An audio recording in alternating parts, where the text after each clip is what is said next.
നിങ്ങളുടെ favourite shows ഇനി ഒരിക്കലും മിസ്സാവില്ല. ഇപ്പോൾ C5 കാണും നിങ്ങളുടെ ഫേവറേറ്റ് ഷോസ് തികച്ചും സൗജന്യമായി. ചത്തുപോയവൻ എങ്ങനെയാണ് തിരിച്ചു വരുന്നേ? അമ്മേ, അവൻ കടലിൽ ചാടി ചത്തു. കൽപ്പനെ, കണിമംഗലം ഭരിക്കാൻ തയ്യാറായിക്കൂ.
ദൈവമേ, ഞാൻ അമ്മയോട് എന്തു പറയും?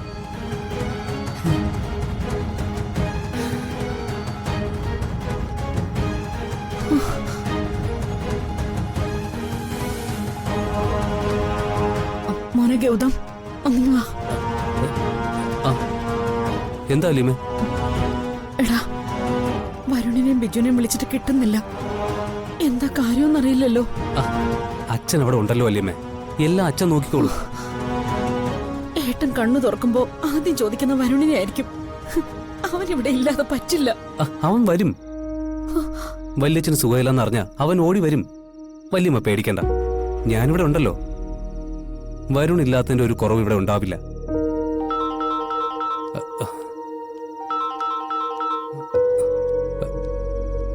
ഹലോ, നീ എവിടെയാ നിക്കുന്നേ? വല്യമ്മയുടെ അടുത്ത്. നീ അവിടുന്ന് കുറച്ച് മാറി നിൽക്ക്. പ്രധാനപ്പെട്ടൊരു കാര്യം പറയാനുണ്ട്. വല്യമ്മ, ഒരു മിനിറ്റ്.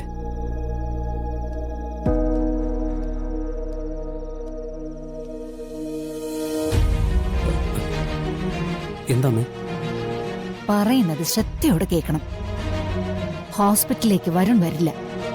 വല്യമ്മ അവനെ വിളിച്ചിട്ട് കിട്ടാത്തതിന്റെ ടെൻഷനിലിരിക്കുക. ചത്തുപോയവൻ എങ്ങനെയാണ് തിരിച്ചു വരുന്നേ? അമ്മേ, അവൻ കടലിൽ ചാടി ചത്തു. കൃത്യമായ തെളിവ് ബിജു കൊണ്ടുവന്നിട്ടുണ്ട്. നിന്റെ അച്ഛൻ അതിന്റെ പുറകെയാ. അമ്മ എന്താ ഈ പറയുന്നേ? തൽക്കാലം നീ ഇതറിഞ്ഞതായിട്ട് ഭാവിക്കണ്ട. അവനെ ഇനി കണിമംഗലത്തേക്ക് കൊണ്ടുവരുന്നെങ്കിൽ അത് ചീഞ്ഞളിഞ്ഞ ശവമായിട്ടായിരിക്കും. പക്ഷേ അവനില്ലാതായതുകൊണ്ട് മാത്രം പ്രശ്നം അവസാനിക്കുന്നില്ല. തന്നെ ഗൗതം, കണിമംഗലത്തിലെ സമ്പത്തിനെ സംബന്ധിച്ച് വരുൺ ഒരു അവകാശി മാത്രം, ഉടമയല്ല. കണിമംഗലം പരമേശ്വരൻ എന്ന ഉടമ ഇപ്പൊ നിന്റെ തൊട്ടടുത്ത ICUയിൽ കിടക്കുന്നുണ്ട്. ഹോസ്പിറ്റലിൽ നിന്ന് അങ്ങേര് ജീവനോടെ പുറത്തു വരാൻ പാടില്ല. കൽപ്പനെ, ഗൗതം, നീ വേറൊന്നും ആലോചിക്കണ്ട. ഇപ്പോഴാണെങ്കിൽ കൊല്ലാൻ ഒട്ടും ബുദ്ധിമുട്ടില്ല. തീർത്തേക്ക്. കണിമംഗലത്ത് 2 ശവസംസ്കാരം ഒന്നിച്ചു നടക്കട്ടെ. അച്ഛന്റെയും മകന്റെയും. കൽപ്പന, എന്താ? എടാ ഗൗതം, അമ്മേ, ആർക്കും ഒരു സംശയം തോന്നാൻ പാടില്ല. ഇന്ന് രാത്രിയോ നാളെ പകലോ ICUയിൽ ആളൊഴിയുന്ന ഒരു സമയം നോക്കി വയ്ക്കണം. ഹോസ്പിറ്റലിലെ CCTV ഫുട്ടേജിലൊന്നും നിന്റെ മുഖം പതിയാൻ പാടില്ല. പുറത്തുനിന്ന് ആളെ ഇറക്കാൻ അച്ഛന് ബുദ്ധിമുട്ടുണ്ടായിട്ടൊന്നുമല്ല. പക്ഷേ കൂടെ നിൽക്കുന്ന ഒരാൾക്ക് അത് ഭംഗിയായിട്ട് ചെയ്യാൻ പറ്റൂ. കൈവിറയ്ക്കാതെ നിനക്കിത് ചെയ്യാൻ പറ്റുമോ? അതോ അച്ഛന് വരേണ്ടി വരുമോ? ഞാൻ തന്നെ ചെയ്തോളാം. അച്ഛൻ വരണ്ട. പിഴച്ചു പോയാ നമ്മള് കണിമംഗലത്തിന് പുറത്താ. ജയിച്ച കണിമംഗലം നമ്മുടേതാവും. നിന്റെ ഭാവിയാ, സൂക്ഷിച്ച് കൈകാര്യം ചെയ്യണം.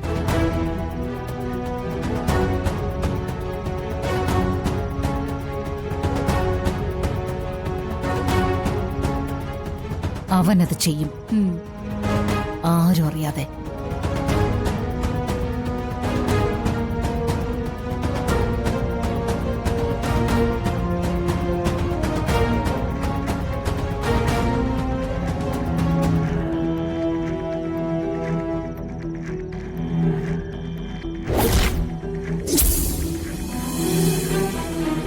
മോനെ,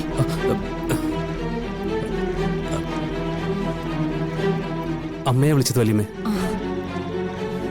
വരുണിനെ എത്രയും പെട്ടെന്ന് അന്വേഷിച്ച് ഇങ്ങോട്ട് കൊണ്ടുവരണമെന്ന് പറയുമായിരുന്നു. അച്ഛൻ വരുണിനെയും കൂട്ടിക്കൊണ്ടുവരും. വല്യമ്മ വിഷമിക്കാതെ. അവൻ എന്റെ കൂടെ വന്നു നിന്നാ എനിക്കതൊരു ധൈര്യം.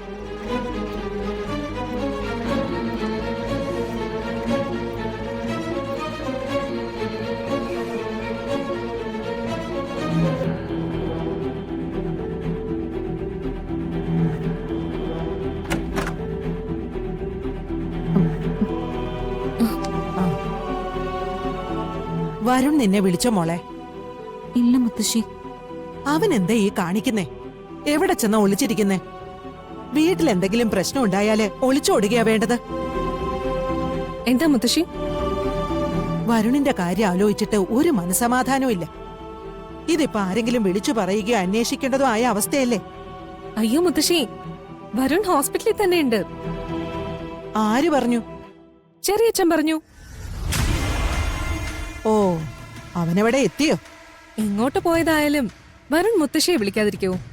അച്ഛന്റെ വിവരം അറിഞ്ഞ അവൻ ഓടി വരാതിരിക്കോ? എന്നാ ചന്ദ്രശേഖരനൊന്ന് വിളിച്ചു പറ. എനിക്ക് അങ്ങോട്ടൊന്ന് പോണം. ഇവിടെ ഇരുന്നിട്ട് ഒരു മനസമാധാനവും കിട്ടുന്നില്ല. എന്താ നീയൊന്നും മിണ്ടാത്തെ? മുത്തശ്ശി ഇപ്പൊ ഹോസ്പിറ്റലിലേക്ക് പോകണ്ട.